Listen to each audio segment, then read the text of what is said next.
Nous allons lire Éphésiens 5, 3 à 9. Que l'impudicité, qu'aucune espèce d'impurité, toujours le mot impurité, on se voit, que l'impudicité, qu'aucune espèce d'impurité et que la cupidité de soi-même ne soit pas même nommée parmi vous, ainsi qu'il convient à des saints. Donc l'impurité, l'impudicité, la cupidité, qu'aucune de ces choses-là ne soit nommée parmi les enfants de Dieu. L'impurité. Donc l'impurité, il y a un là-dedans, n'est-ce pas? Que l'impurité ne soit pas nommée parmi les enfants de Dieu. Donc parmi ces trois choses, on a l'impurité aussi. Nous continuons. Ainsi qu'il convient à des saints, qu'on n'entende ni paroles déshonnêtes, ni propos insensés, ni plaisanteries, choses qui sont contraires à la bienséance, qu'on entend plutôt des actions de grâce, car chassez bien qu'aucun impudique ou impur ou cupide, c'est-à-dire idolâtre, n'a d'héritage dans le royaume de Christ et de Dieu. Et là, ça encore, c'est vraiment fort. Qu'est-ce qu'on nous dit? Je reviens encore pour je relis encore. Car chassez-le bien. Aucun impudique ou impur ou cupide, c'est-à-dire idolâtre, n'a d'héritage dans le royaume de Christ et de Dieu. Un impur n'a point du tout d'héritage dans le royaume du Seigneur Jésus-Christ. Je crois que c'est clair. Impur, un impur, c'est celui-là qui est touché par l'impurité. Et nous allons découvrir ce qui rend un homme impur aussi. Nous allons découvrir ces choses-là par la suite. Nous continuons. Que personne ne vous séduise par de vains discours. Ceux-là qui prêchent que non, l'impurité, là, de la grâce à condamner. Non, la cupidité, là, la grâce à condamner. Non, l'impudicité, là, de la grâce à condamner. Paul maintenant nous dit ici que personne ne nous séduise par ces vains discours-là. Par ces discours, par ces enseignements des mots-là, qu'on ne vous trompe point du tout. Donc, si une personne dit que l'impudicité, là, la grâce a condamné, la grâce a banni, cela, les enfants de Dieu ne doivent pas observer ces lois. Je sais bien que c'est une doctrine des démons, selon 1 Timothée 4, 1 à 2. Si vous lisez, vous allez découvrir. Nous continuons. Que personne ne vous séduise par de vains discours, car c'est à cause de ces choses que la colère de Dieu vient sur les fils de la rébellion. En d'autres termes, qu'est-ce que la Bible nous dit? Que à cause de ces choses, la colère de Dieu vient sur les fils de la rébellion. À cause de quoi? À cause de ces choses. Ces choses sont lesquelles? La cupidité, l'impurité, l'impudicité, les plaisanteries, tout cela est dans toutes ces choses, dans toute cette liste-là, il y a aussi l'impurité, n'est-ce pas? Et c'est à cause de ces choses que la colère de Dieu vient sur les fils, les pratiquants, ceux qui vivent dans ces choses-là. Je crois que c'est déjà clair et c'est déjà compris. Donc, ce n'est pas moi qui invite, c'est la Bible qui parle et je crois que nous sommes dans la nouvelle alliance et c'est la nouvelle alliance qui est en train de parler de ces choses. Donc, aucun impudique n'aura d'héritage, n'héritera le royaume de Dieu selon Éphésiens 5, le verset 3, le verset 5 et maintenant. Et ici, on dit que c'est à cause de ces choses-là aussi que la colère de Dieu tombe sur les rebelles. Donc, les rebelles, là, c'est ceux qui entendent bien. Et qui entendent et qui comprennent bien, mais qui refusent de mettre en pratique et qui interdisent aux autres d'observer cette loi. Donc c'est ceux-là qui comprennent bien cette loi, qui comprennent, ils savent bien, Dieu leur ordonne et au lieu de mettre en pratique, ils refusent et ils interdisent aux autres d'observer. C'est ceux-là que Dieu qualifie de rebelles. Nous continuons. N'ayez donc aucune part avec eux. Donc tous ceux-là, qu'est-ce que la Bible nous dit? Tous ceux-là qui tiennent des discours pour dire que non, la grâce a banni l'impurité, que dans la grâce on ne doit pas observer ces lois. La Bible dit que vous ne devez point du tout avoir des relations. Vous ne devez point du tout être avec eux. Vous ne devez avoir aucune part avec eux. C'est pour dire en d'autres termes, séparez-vous, dit le Seigneur. Séparez-vous, dit le Seigneur. Je crois que c'est clair, hein? C'est Dieu qui dit, qui ordonne cela. Parce qu'aucun impur n'entrera dans le royaume des cieux. Aucune personne qui se livre à l'impudicité ne sera sauvée. Je crois qu'on est en train de lire, ce sont les versets, je vous donne, je vous demande, et veuillez m'excuser, je vous ordonne vous-même là, de méditer, pour que vous-même vous méditez cela, pour comprendre, parce que je n'invente pas des choses, mais je vous donne les références bibliques. Peut-être ici là, c'est Paul qui dit, maintenant là, peut-être ils vont dire que, non, Pierre a dit, ils vont quitter maintenant, ils vont devenir maintenant des, ils vont prendre, ils vont braquer ou brandir Pierre maintenant comme un prétexte de titre pour refuser toujours. Mais le Seigneur a clairement dit, si tu n'observes pas la loi de l'impurité, tu ne seras pas sauvé. J'ai bien clair, j'ai bien lu et j'ai très bien compris. Donc, ce n'est pas dans ma langue maternelle, si c'est dans ma langue maternelle que tu n'as pas comprise, là au moins c'est, mais c'est bien dit en français et c'est bien compris aussi. Donc c'est là dans ta Bible, dans la Bible, dans ta Bible, si ce n'est pas une Bible magnétique, une Bible satanique, une Bible de la Kabbale, je cours de témoins de Jéhovah, je crois qu'il y en a là, et toi-même tu lis et tu vas découvrir. Donc on revient encore, on dit, n'ayez donc aucune part avec eux, tous ceux-là qui disent que la grâce a banni l'impureté, que nous ne devons pas observer la loi de l'impureté. Vous ne devez avoir aucune part avec eux.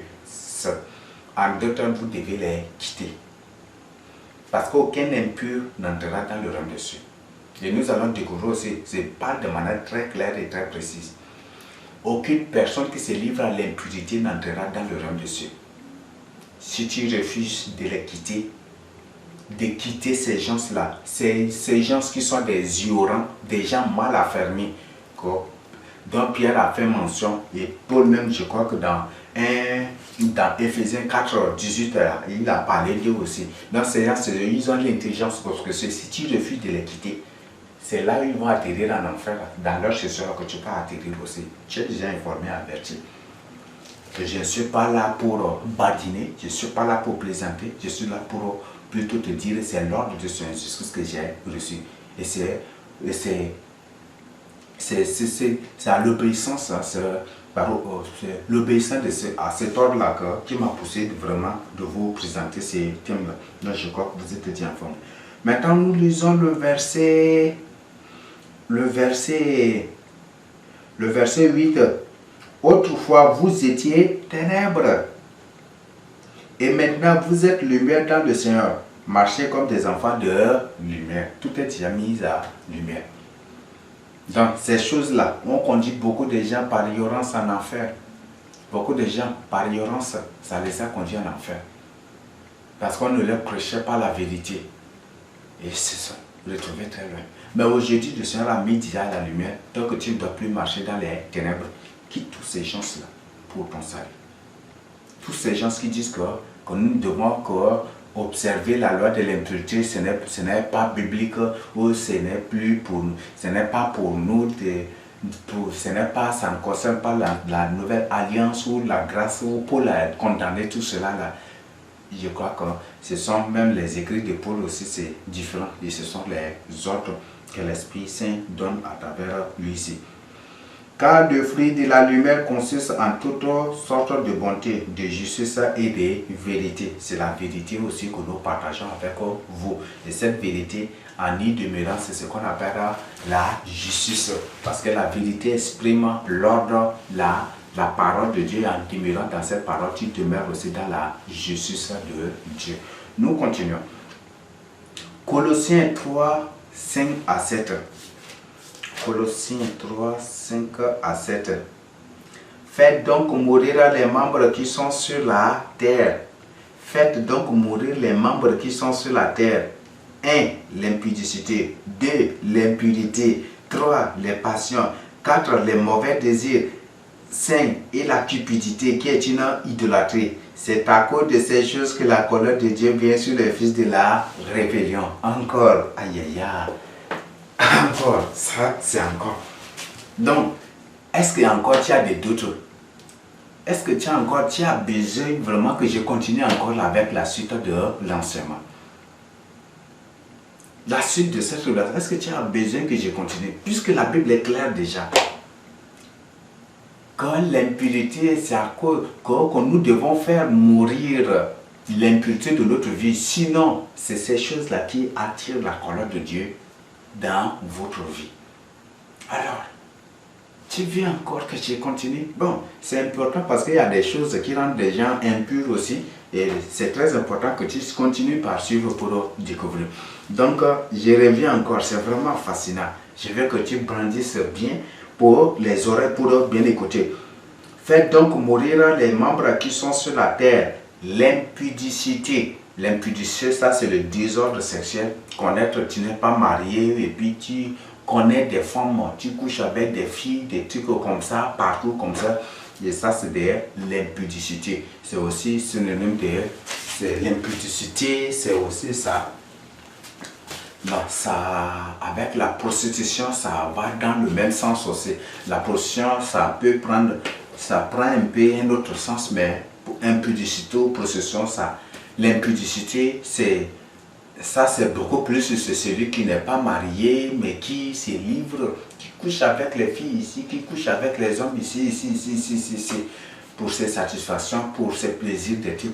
Ça, c'est la vie d'impudicité. La prostitution, là, dans la position, c'est celui ou celle qui se livre aussi à ses activités, mais pour certains, c'est pour avoir de l'argent. Et là, ils en font vraiment une profession aussi. Et ça, c'est ce qui fait un peu vraiment de différence aussi à ce niveau. Donc, on dit que faites donc mourir les membres qui sont sur la terre. 1. L'impudicité. 2. L'impudité. Je voudrais que vous-même cherchiez à la définition de l'impudicité dans votre dictionnaire. Si vous avez un dictionnaire, cherchez la définition de l'impudicité et vous allez découvrir ce qu'est l'impudicité. 1. L'impudicité. 2. L'impudicité. 3. Les passions. 4. Les mauvais désirs. 5. Et la cupidité qui est une idolâtrie. Écoutez bien le verset 6. C'est à cause de ces choses que la colère de Dieu vient sur les fils de la rébellion. Donc ces choses attirent facilement, si vite, la colère de Dieu sur toi.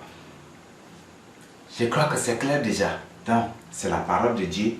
J'ai lu ici, je partage avec toi tel que j'ai lu, tel que le Seigneur m'a révélé, tel que le Seigneur m'a orienté de partager avec vous. Donc je ne suis pas là pour faire des inventions, mais je partage plutôt la parole de Dieu avec vous. Donc nous continuons. 2 Corinthiens 12, 20 à 21. 2 Corinthiens 12.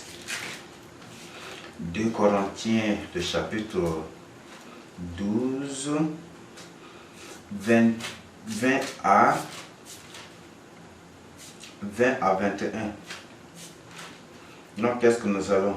20 à 21. Nous continuons. Nous lisons 2 Corinthiens 12, verset 20 à 21. Car je crains de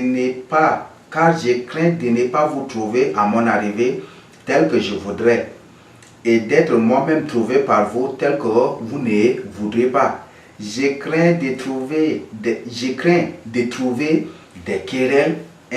de la jalousie, 2. des animosités, 3. des cabales, des médisances, des calomnies, de l'orgueil, des troubles. La cabale est là. Donc, c'est une information. Là, c'est pour vous faire comprendre que la cabale n'a pas existé aujourd'hui, mais c'est depuis. Et c'est par la cabale et au nom de la cabale que les Juifs combattaient les apôtres, les évangélistes qui partaient d'un lieu à un autre. C'est au nom de la cabale. L'interprétation mystique. Et tous ceux qui sont dans la cabale, ce sont des beaux parleurs, des gens qui aiment beaucoup la discussion. Là, je tiens à vous informer. Tous ceux qui sont dans la cabale aiment beaucoup discuter. Et là, je crois que ceux qui sont dans ça, là, ceux qui sont dans ça constamment, ils savent de quoi. De quoi je parle. Donc les gens de la Kabbale aiment beaucoup de discussions, de débats inutiles parce qu'ils interprètent de manière mystique. Toi tu comprends de manière spirituelle et ils comprennent de manière mystique et satanique. Et quand vous êtes ensemble, c'est toujours des discussions. Ils aiment beaucoup discuter des trucs comme ça. C'est ça la Kabbale. Et là, je tiens à vous informer que tous ceux-là qui disent que c'est la grâce seulement qui nous sauve, c'est la doctrine kabbalistique aussi. C'est la Kabbale. Vous êtes déjà informé. Et si vous ne croyez pas que c'est la Kabbale, vous allez croire aussi que c'est la Kabbale parce que c'est la vérité. Je ne suis pas là pour mentir. Nous continuons. Je crains qu'à mon arrivée, mon Dieu ne m'humilie de nouveau à votre sujet, car je n'ai à pleurer sur plusieurs, et que je n'ai à pleurer sur plusieurs de ceux qui ont péché précédemment et qui ne se sont pas repentis, de l'impurité, 1, de l'impudicité, 2, et des dissolutions auxquelles ils se sont livrés. Vous voyez, on voit toujours les mots là, c'est les mêmes mots là qui deviennent l'impudicité, l'impurité. Donc l'impurité présentée ici, il ne s'agit pas de souillure, de procession, de trucs, non. Parce que l'impudicité déjà vient pour nous présenter, ce sont un désordre sexuel, des trucs comme déjà. Donc ici l'impureté, c'est pour dire que Paul lui-même condamne l'impurité. Ouais. Et après, ce qui m'anime, après il dit que, est-ce qu'il y a un animal impur aussi? Que tout est pur pour ceux qui sont purs et rien n'est impur pour ceux. Et finalement, lui-même, il revient ici pour dire que non, que l'impurité. Vous voyez, combien de fois il est sage? Si vous n'êtes pas sage, vous n'allez pas comprendre un sage. Ce que je tiens à partager avec vous. Il dit tout est pur pour ceux qui sont purs, non? Que rien n'est impur. Et lui ici il dit que je crains qu'à mon arrivée, je trouve des gens qui vivent dans l'impudicité, dans les dissolutions. Vous voyez ça. Et si vous cherchez, et quand nous allons aborder toute la parole de Dieu sur l'impurité, sur ce qui rend une personne impure, vous allez découvrir ces choses. Et vous allez découvrir. Peut-être vous allez dire que Paul, est-ce que c'est un manipulateur ou c'est comment? Il n'est pas un manipulateur. Il ne vous manipule pas. Et il ne manipule pas la parole de Dieu. Il ne manie pas au savoir. Mais il est sage. Et il veut que vous soyez sage pour le comprendre. Je crois que c'est dans 1 Corinthiens quand même où il dit il veut que nous soyons. 1 Corinthiens 10, il dit, je parle comme à des gens intelligents. Jugez vous-même de ce que j'ai dit. Vous voyez, c'est seul un sage qui a cette faculté, celui qui vit vraiment dans la crainte de Dieu, qui a la faculté spirituelle de comprendre la parole de Dieu. Donc lui, il parle comme un homme intelligent. Il parle à la manière des sages et il veut que nous appliquions notre sagesse pour comprendre de quoi il nous parle. Qu'est-ce qu'il veut nous faire comprendre? C'est vraiment fort. Donc lui qui dit, lui qui même dans Colossiens, dans Corinthiens, même dans Romains, il dit toujours, et on voit ici, il revient, que rien n'est impur, que voilà l'impurité, ceci, Dieu condamne ceci, que Dieu, après, lui-même. Et en mettre plus, ce sont toutes les références que je vous présente, c'est ce qu'il a, lui-même il a dit. Donc l'impurité, il condamne, lui-même il condamne, il évite, il fuit l'impurité.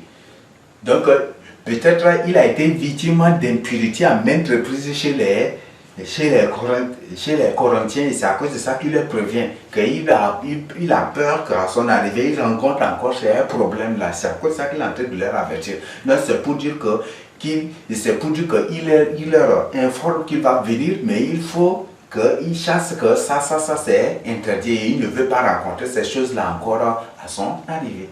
Vous voyez. Vraiment, c'est vraiment fort. Donc, je crois que c'est déjà clair. Donc, il dit que l'impurité, l'impudicité et la dissolution, il ne veut pas. Il craint qu'à son arrivée, il rencontre encore ces choses-là chez les Corinthiens. Je crois que c'est déjà clair. L'impurité est condamnée, n'est-ce pas?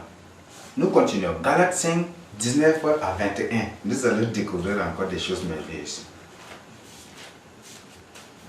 Galates 5, 19 à 21. Or, les œuvres de la chair sont manifestes. Ce sont l'impudicité. Je ne sais pas. Toujours c'est l'impudicité qui vient en première position et l'impudicité du sud. Toujours c'est l'impudicité. C'est l'impudicité qui vient soit en première position ou soit c'est l'impudicité qui vient en première position. Nous continuons. Donc on dit, car les œuvres de la chair sont manifestes, donc ce sont les œuvres de la chair. Hein. Et la Bible dit, nous allons découvrir qu'aucune de ces personnes, aucune personne qui vit dans ces choses ne sera sauvée, n'entrera dans le royaume des cieux. Et là, c'est un malheureux. Prenez une décision à partir d'aujourd'hui. L'impurité conduit bel et bien en enfer. Ce que je viens, c'est ça aussi le but. T'avertir que l'impurité conduit bel et bien en enfer. Et comme nous avons déjà lu, si tu suis une personne qui dit que Dieu, la grâce a banni, ou Dieu a condamné, ou a banni la grâce a banni l'impudicité pendant la grâce, ou au temps de la grâce, qu'au temps de la grâce, nous ne devons pas observer la loi de l'impudicité. La Bible dit que tu ne dois point du tout avoir de part avec ces gens, il faut les quitter. Quitte-les pour ton salut. Le salut est individuel. Ton pasteur, ni ton ancien, ni ton ancien, ni ton diacre, ni qui que ce soit ne pourra te défendre devant le Seigneur. Tu as déjà informé, tu as averti. Si tu ne veux pas croire, retiens bien. Juste après la mort, tu vas te rappeler que je t'ai averti, mais tu as refusé. Nous continuons. Or, les œuvres de la chair sont manifestes. 1. L'impudicité. 2. L'impurité. 3. La dissolution. Ce sont des mots qui il faut toujours revoir. La dissolution. Donc, la dissolution, en d'autres termes, c'est ceux-là qui abandonnent la sainte doctrine pour s'attacher aux doctrines des démons. Et voilà ce qui se passe aujourd'hui. Je suis pasteur ancien. Un pasteur, c'est déjà un ancien. On dit pasteur ancien. Bon. Peut-être par la suite, on va découvrir qu'il y aura des pasteurs diacres aussi qui vont. Vous allez voir. Des pasteurs anciens, des pasteurs diacres. Et c'est vraiment terrible. Voilà, j'ai ma licence en ça, j'ai mon master 2, mon doctorat, mon professorat dans des titres.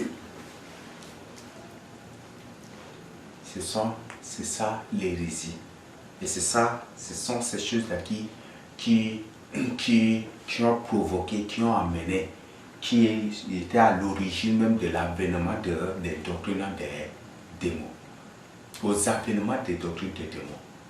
Si aujourd'hui on a des doctrines de démons partout dans le monde, c'est à cause de ces choses-là. Au début, c'est Dieu qui choisit celui qui doit le servir. Aujourd'hui, une personne, peut-être il a son master 1, master 2, son doctorat, il dépose partout comme, et si ça ne marche pas, il revient et il se vire dans le pastorat. Il devient ce pasteur. C'est ça la doctrine des démons. Si Dieu ne t'a pas appelé pour le servir, si Dieu ne t'a pas appelé pour enseigner sa parole, c'est de n'importe quoi que tu vas enseigner. Tu vas être un lourd ravisseur, mais un lourd ravisseur inconscient. Et c'est toi là qui as le danger des âmes, le danger, le vrai piège de l'enfer, c'est toi. Et tu vas prendre beaucoup de gens dans ce piège-là pour l'enfer. Satan t'utilise inconsciemment et tu ne le sauras même pas du tout. Fuis l'hérésitisme, fuis l'hérésie, fuis la doctrine des démons. On parle toujours de dissolution, dissolution, dissolution, dissolution. Pourquoi la dissolution vient toujours à maintes reprises? Nous sommes à ce moment déjà. Les gens se sont détachés très loin de la voie, de la droite voie, de la sainte voie. Que non, Dieu ne condamne pas l'impurité. Non, c'est pas la grâce ciel. Même il y a des pasteurs, hein, j'ai été horriblement terrifié. J'ai dit, vraiment, quel pasteur a dit à ses fidèles enfants, ces sœurs-là vivaient dans la procession, dans la fornication de procession. Et elle payait bien leur dire, mais elle m'expliquait ça vraiment comme un bon acte. C'est comme, je ne sais pas comment qualifier cela.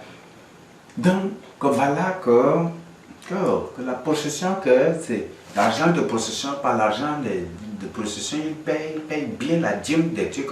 Et quand ils faisaient ça, leur pasteur leur dit que c'est pas la grâce seulement qu'elles sont. C'est pas la grâce qu'elles sont sauvées. Ce n'est pas par les œuvres.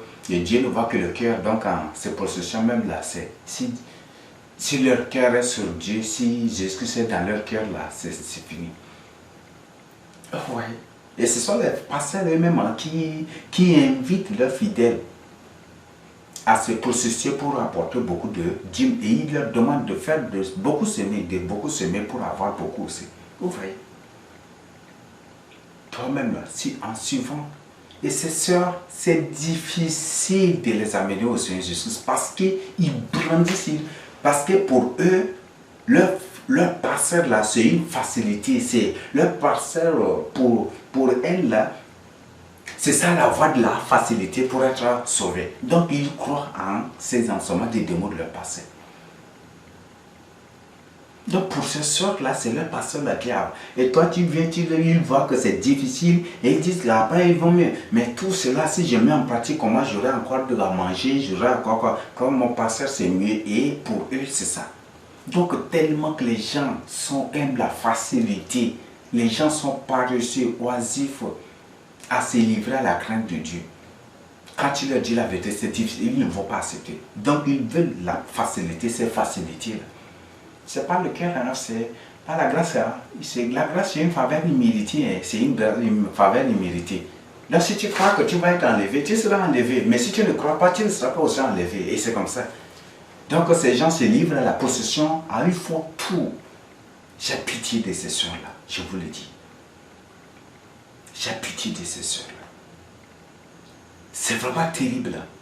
Parce que tu écoutes une âme pour qui le Seigneur pleure jour et nuit. Tu viens, tu lui prêches la vérité, on te dit, et pour son salut, ces pasteurs sont là. Et ces pasteurs, ces soi-disant pasteurs, leur demande de se livrer à la procession, à faire tout ce qu'elle veut pour avoir de l'argent. Et si elles arrivent à avoir de l'argent, elles doivent donner beaucoup de dîmes, des offrandes, faire beaucoup de dons, s'aimer beaucoup. Et c'est ça le terme. S'aimer, vous devez s'aimer. Vous s'aimez et s'aimer. Et c'est ça seulement. Vous voyez ça. Et ce sont des gens. Ce sont ces démons déguisés, ces agents de Satan que les gens cherchent, Et c'est soit, Jean Pascal, ils leur disent que si dans votre cœur, vous-même là, vous n'avez pas la foi que vous serez enlevé, que vous ne serez pas enlevé, vous ne serez pas enlevé. Et si dans vivant ces choses, si vous croyez que vous serez enlevé, vous serez enlevé. Ça, ce sont des enseignements. Et les gens trouvent que c'est la voie facile à prendre pour être sauvé. Donc ils se livrent à tout. Et ils pensent dans leur cœur ils pensent aussi, ils se livrent à tout en pensant, tout en croyant dans leur cœur qu'ils seront enlevés. Et c'est pour être dessus, c'est pour finir sauvagement après. C'est vraiment fort.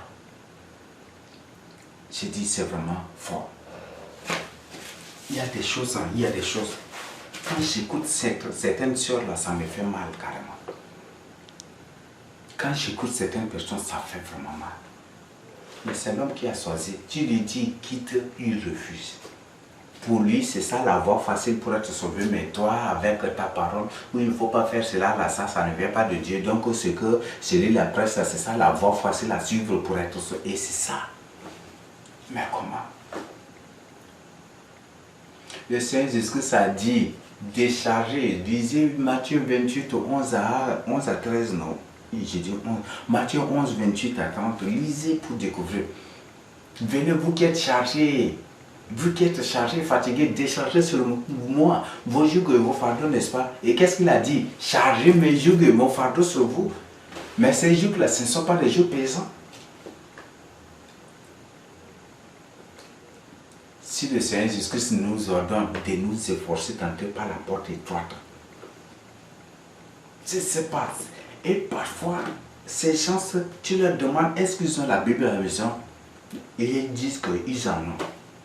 Est-ce qu'ils méditent qu'ils lisent aussi? Et je dis, tu lis quand même. Et ils lisent. D'autres disent qu'ils ne lisent pas. Mais quand même, ils en ont à la maison. C'est vraiment fort. Ça fait pitié. Mais les gens vont être sauvagement surpris. Sauvagement surpris. Nous continuons. Donc on nous dit, or les œuvres de la chair ce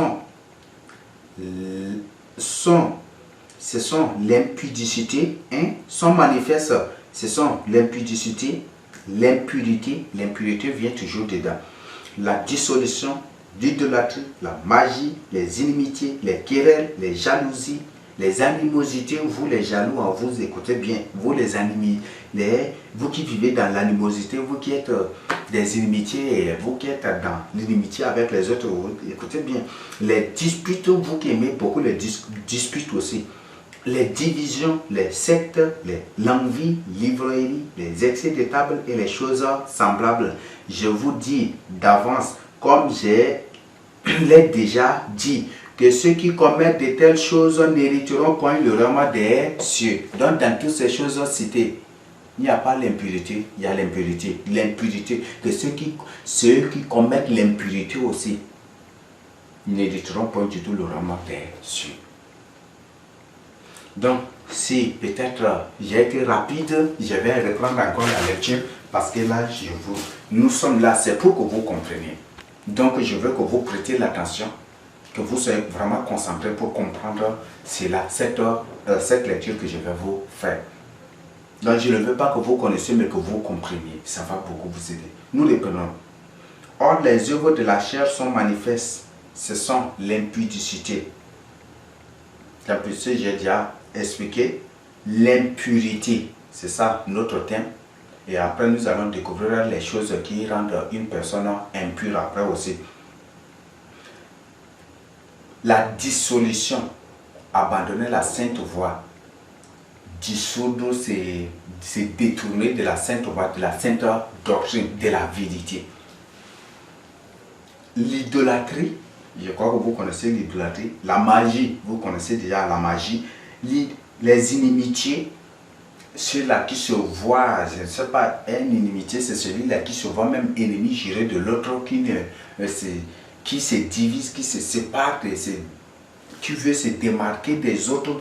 Ça, c'est vraiment, ce sont des voies des inimitiés. Ça, c'est le Seigneur condamne ces choses. Les querelles, les jalousies, les querelles, toi qui aimes beaucoup les querelles, les jalousies, toi qui es jaloux, tu vois, si le Seigneur utilise ton frère, tu es jaloux de lui. Pourquoi quand le Seigneur lui révèle telle chose, toi aussi tu fabriques une vision pour dire que toi tu es ceci.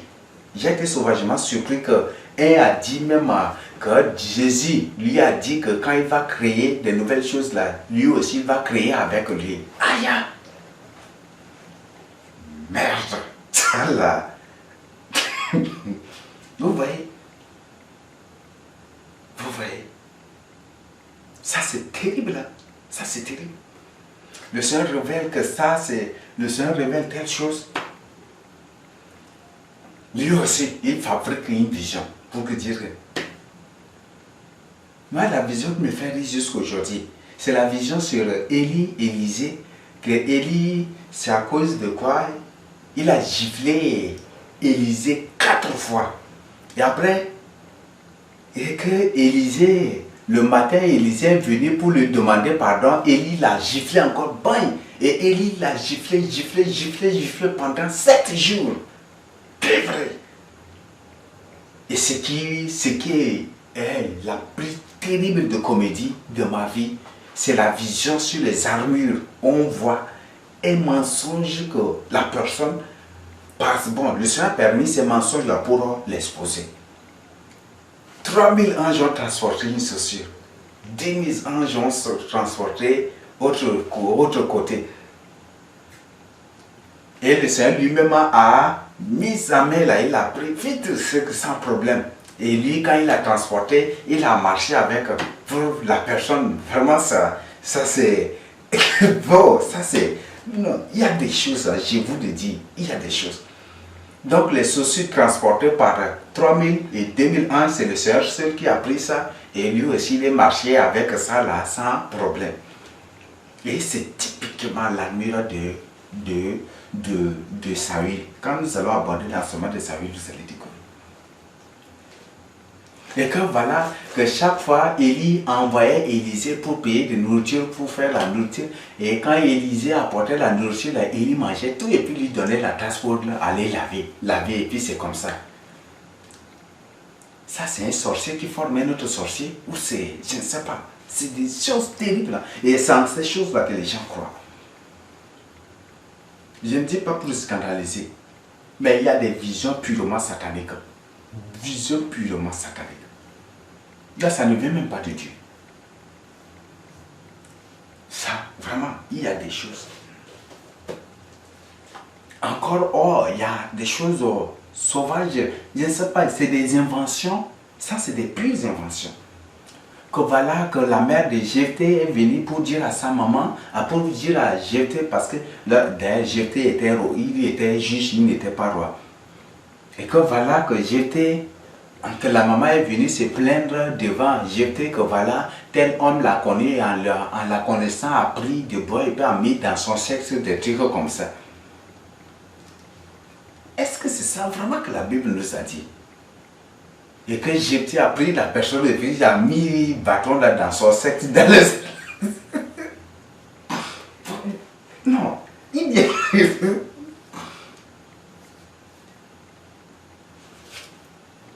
Vraiment, nous continuons.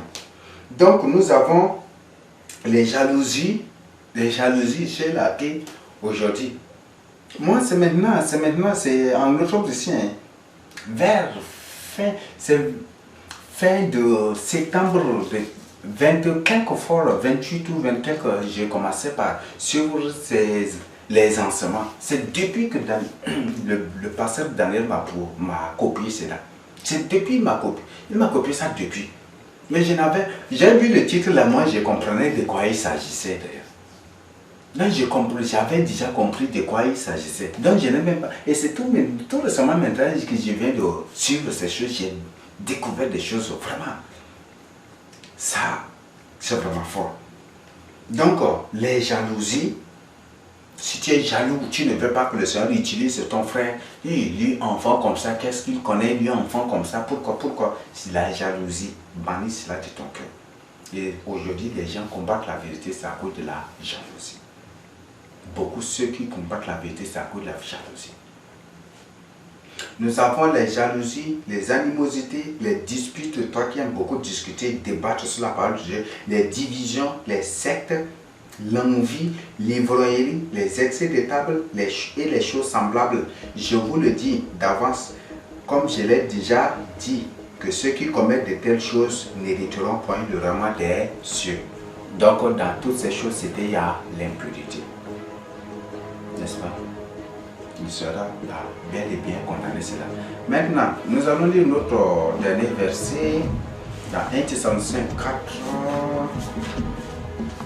1 Thessaloniciens 4, verset 7. Je vais lire. Car Dieu ne nous a pas appelés à l'impureté, mais à la sanctification. Et le verset 3, qu'est-ce que la Bible nous dit? Ce que Dieu veut, c'est votre sanctification. C'est que vous vous abstenez de l'impudicité. Toujours le mot impudicité vient.